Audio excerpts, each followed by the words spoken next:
সুন্দর করে বাঁচতে গেলে মায়া ত্যাগ করুন। মায়া একটা মানুষকে এতটাই ক্ষতি করে, শরীরের উপরের খোলসটা থাকে, ভিতরটা পুরো ক্ষয় করে ফেলে।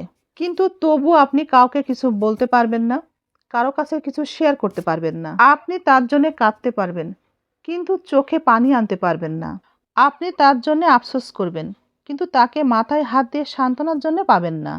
যদি নিজের বিনাশকে ঠেকাতে চান, নিজের ধ্বংসকে ঠেকাতে চান, নিজেকে সাকসেস করতে চান, নিজে সাকসেস হতে চান, নিজের পরিবার পরিজনের পাশে থাকতে চান, সমাজকে সহযোগিতা করতে চান, বাহিরের মানুষকে সুযোগ দিয়ে আপন ভাবা, ঘরের মানুষকে অপ্রিয় ভাবা বন্ধ করুন। মনে রাখবেন, যে ঠকায় সে অন্য কোথাও ঠকে, যে কাঁদায় তাকে অন্য কেউ কাঁদায়। সবার বিচার হবেই, অপেক্ষা শুধু সময়ের। আমরা জানি উপহার দেওয়া নেওয়ার মধ্যে ভালোবাসার বহিঃপ্রকাশ ঘটে, কিন্তু উপহার দেওয়া নেওয়ার মধ্যে সতর্ক থাকা উচিত।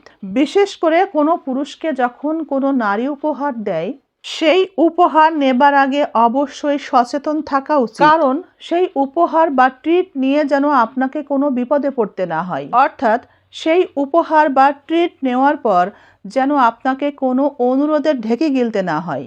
সচেতন থাকা উচিত। সবাই কিন্তু ভালোবেসে উপহার দেয় না, অনেকে উদ্দেশ্য হাসিলের আগেও কিন্তু উপহার দিয়ে থাকে। সাইকোলজির মতে যারা বেশি চিন্তা করে, কোনো বিষয় নিয়ে বেশি ভাবে, তাদের সাথে মিথ্যা বলবেন না। তাদের পক্ষে মিথ্যাটা ধরে ফেলতে খুব বেশি সময় লাগে না।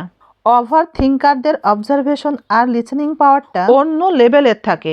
আপনার বলা কথাগুলো তার মনের মধ্যে বারবার রিপিট করতে থাকে এবং একটা সময় খুব সহজেই বের করে নিতে পারে আপনার বলা কথাগুলো সত্য নাকি মিথ্যা। তাই যারা একটু ভাবুক প্রকৃতির, গভীরভাবে চিন্তা করে, গভীর চিন্তায় মগ্ন থাকে, তাদের সাথে মিথ্যা বলবেন না।